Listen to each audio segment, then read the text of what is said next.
Имавме 4 јавни седници.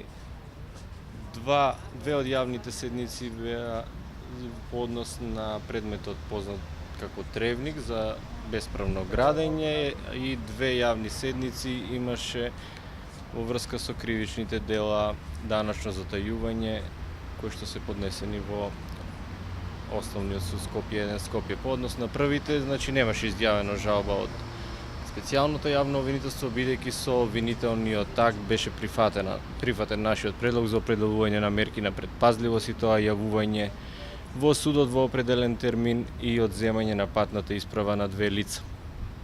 Имаше жалба од одбраната, ги изнесоа своите аргументи, ние одговоривме на тие аргументи, ќе видиме судот како ќе одлучи. Сметаме дека во овој случај, во оваа фаза на постапката, кога е веќе во тек фазата на обвинение, ваквите мерки се неопходни за успешно продолжување и конечно завршување на постапката во најкраток можен рок.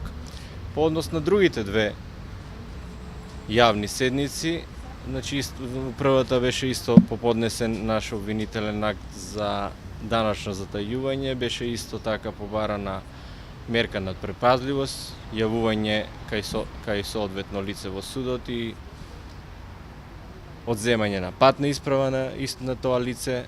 Беше прифатено од страна на судот таквиот наш предлог, од страна на одбраната изјавена жалба, ги изнесоа аргументите по однос на жалбата, нивните наводи, нивните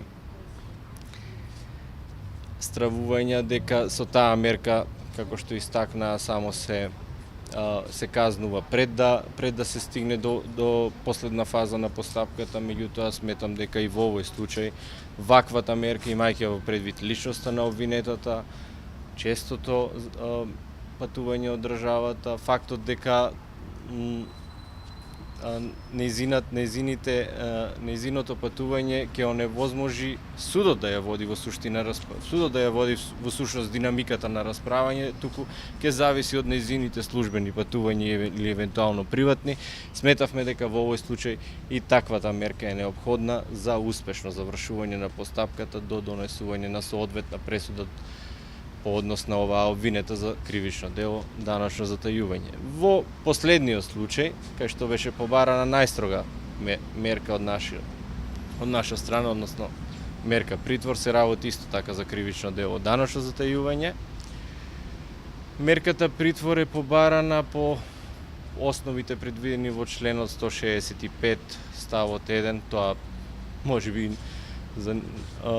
пошироко е непознато, значи поради опасност од бегство или криење за да не може да биде достапен на органите на прогон во постапката, и по член 165 точката 3 која што предвидува таква мерка доколку постои опасност од продолжување на криминалната активност која што во овој случај до оваа фаза на постапката е утврдена од страна на јавното обвинителство и е поднесен соодветен обвинителен акт, а се поднесува обвинителен акт во ситуација кога јавниот обвинител смета дека може да добие осудителна пресуда.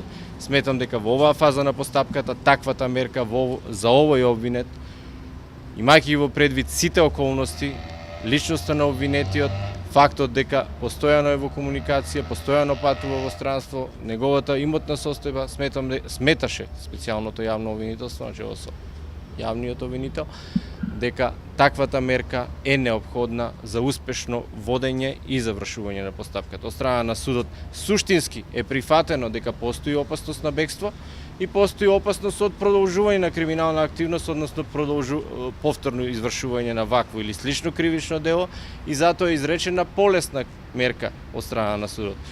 Односно мерка да се јавува, мерка со која што му е одземен пасошот и мерка со која што му се забранети работните активности на тоа лице кое што е обвинето во врска со кривичното дело.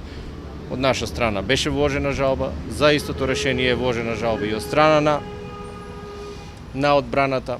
Повторно се соочивме на јавна седница, што мислам дека е многу добро за целокупниот процес и дури очекувам дека сите судења воопшто ќе бидат јавни, да се запознаеме што точно се случувало во овие постапки.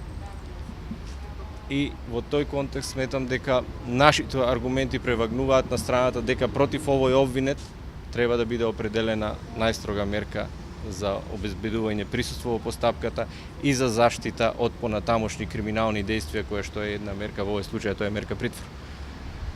Кога очекувате, само што кратко, кога очекувате први одлуки на судот? Па од денес веќе очекувам за вчерашно. Роковите веќе истекуваат. Барем по она што јас го знам.